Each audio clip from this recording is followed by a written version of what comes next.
Aries, Spirit Guide Messenger po. Welcome back po. Hi Aries! Aries, ngayon ang gagawin natin, aalamin natin kung ano ang parating sa iyong 2025. So, prediction po yan. Okay? At doon naman po sa mga bago kong subscriber, thank you po. At sa mga cross-watcher, naligaw po kayo dito sa aking YouTube channel, hindi po yan by accident. Malamang dinala po kayo ng gabay nyo para maka-receive kayo ng mensahe. At Aries, andito po ang aking YouTube channel para suportahan kayo, mahatiran kayo ng mensahe, nang sa ganun po, maisaayos nyo po ang inyong buhay. Ang inyong kabuhayan, relasyon sa mga tao, pamilya, mga coworker. Okay? So, Aries, ang intention ko sa paggawa ng video ito, naway mabigyan ko po kayo ng kamalayan, ma-heal nyo po ang inyong sarili, magkaroon po kayo ng self-love. At ang self-love, hindi po yan self-desire, hindi rin po yan selfishness.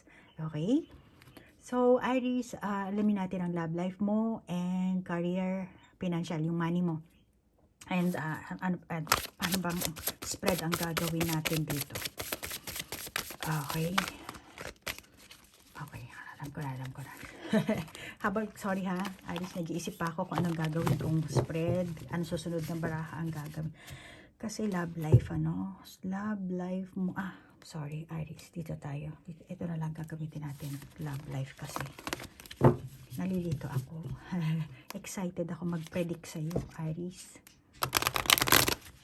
Okay, love life ni Aries. Love life ni Aries parating sa 2025.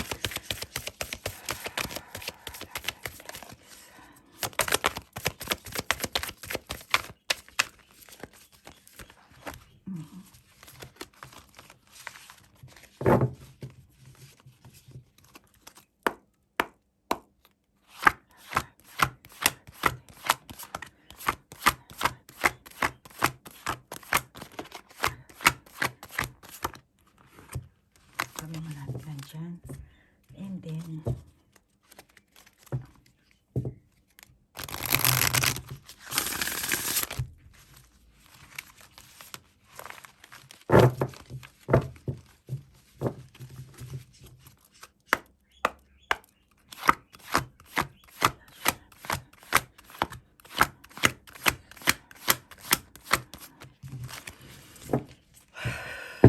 okay, Aries. Diyan, heal the ouch. Sad embrace. Then ito. Pasensya na ha, esoteric na Japanese oracle card ang gagamitin ko. So, image ko. To keep this. And then,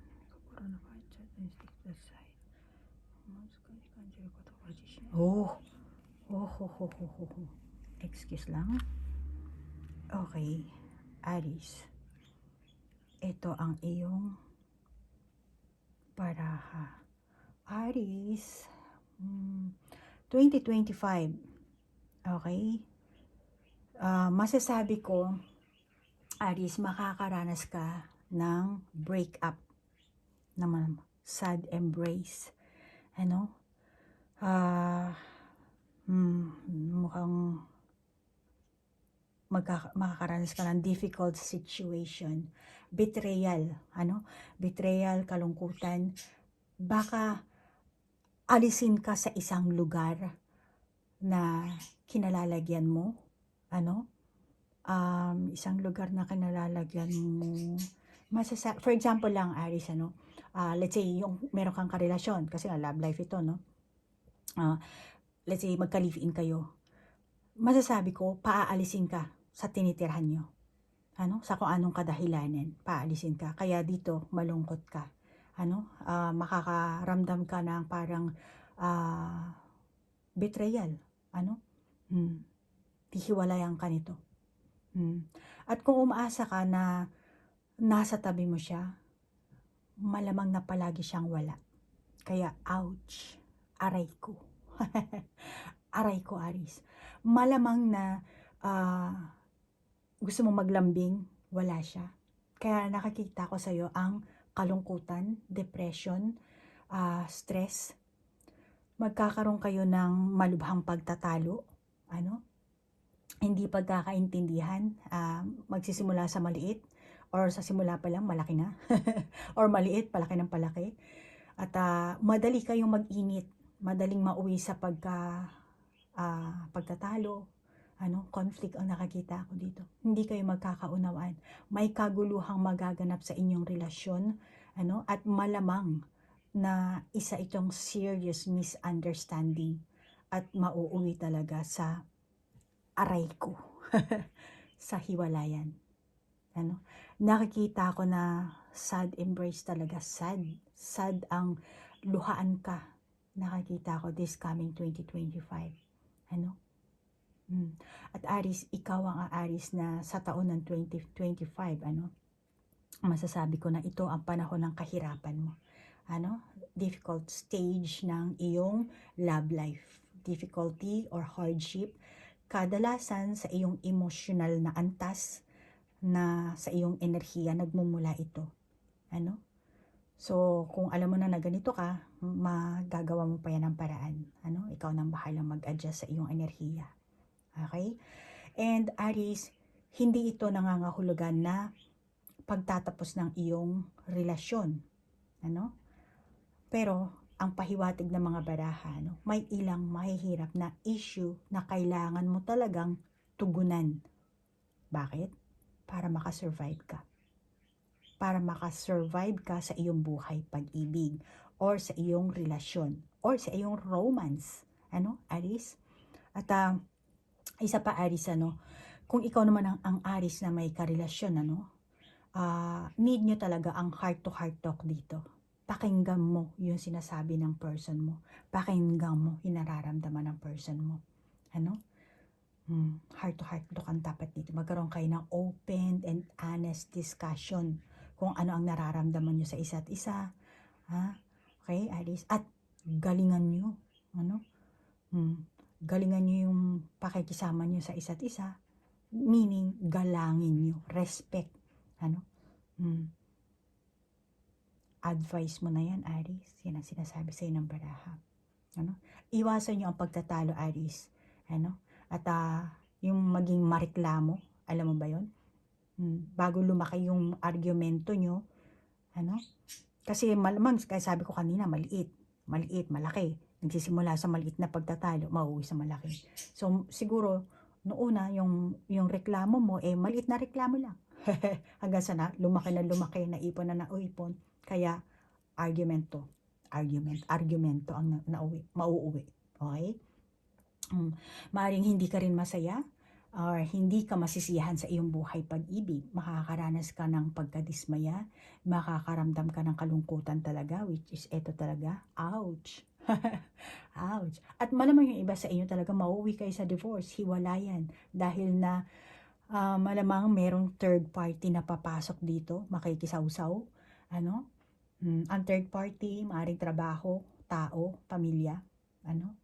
Kaya third party involved. Kailangan yung pag-usapan ng maigi ang mga legal matters. Merong mga calculator dito, may kung anong-anong mga hawak ito. Kaya, iyan ang sa love life mo. Okay, Aries? Move on naman tayo, Aries, sa iyong career. Akit lang muna natin ito. Pasensya na. Akit lang muna natin dito para makita nyo ng husto dyan. So, career ang aalamin natin sa iyo, Aries. Ito pala. Career mo. Actually, ang career mo, trabaho mo yan, di ba? Konektado rin yan sa iyong pananalapi, sa iyong pera. Well, anyway, alamin natin. Ano ang career? 2025 ni Aries. Career ni Aries 2025. Animal Kingdom.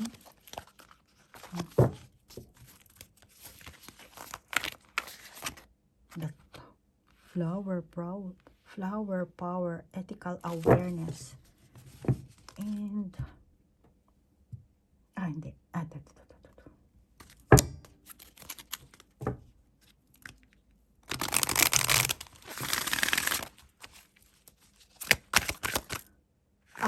Lumalabas na. Alam ko na. Balance. Kakulangan ng pagbalanse. So, kailangan balansehin mo. Okay. Chaos and conflict. Ang lumabas sa'yo, chaos and conflict. Kaya talaga, may chaos and conflict talaga na magaganap this coming year, truth be told. Ngayon, may bintana dito sa... Okay. Sinasabi sa'yo ng baraha, malamang this year, 2025, meron kang kakulangan sa pagbalanse. So, kailangan mo, Aries, balansehin. Okay? Everything. Balansehin mo yung time, yung energy mo, pakikisama sa tao, lahat, para hindi magkaroon ng chaos and conflict. And then, hindi ka kasi organisado sa Tagalog, or organize. Hindi ka organize. Tingin ko sa'yo, marami kang gustong gawin na bagay na sabay-sabay. Gawin to, gawin yun, gawin yan. Hindi pwede. Okay? Huwag sabay-sabay. Kaya naman, mauuwi ka talaga sa stress. Maaaring itong chaos and conflict, ikaw mismo ang gagawa nito sa sarili mo. Pwede rin sa coworker mo, kasi karir mo to. So, masasobrahan ka sa kakatrabaho, masasobrahan ka sa pagtanggap ng maraming project, sobra-sobra, pinipilit mong magbalat dito na hindi mo naman kaya. Magbalat kayo. Okay? So, hindi mo kailangan magpakitang gilas dito, Aries, as long as hindi mo kaya. Kaya, huwag kang tanggap ng trabaho, pag pinagpapa-overtime ka, kasi kailangan meron deadline or kung ano-ano. Huwag. Balansehin mo ang oras mo, ang private life at ang working life mo. Yung pagod mo at yung income mo, hindi yan balance. Kaya kailangan balansehin mo. Okay?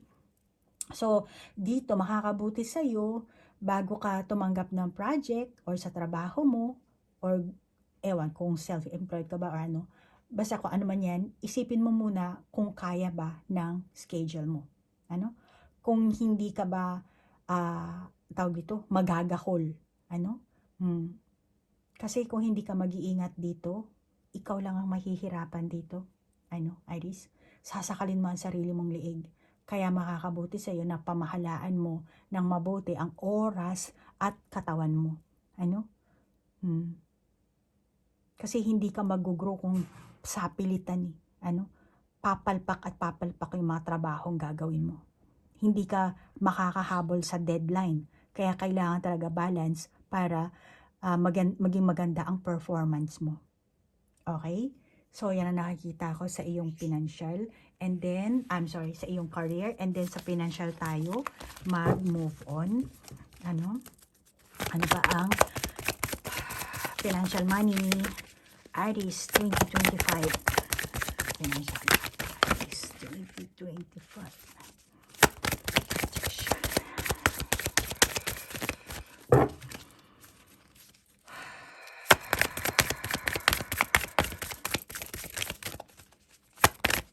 Meron na ka.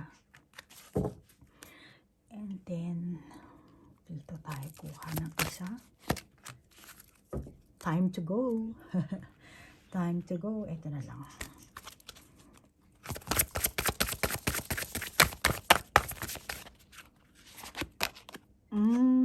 Psychic touch. Parehong may touch dito, no? Touch.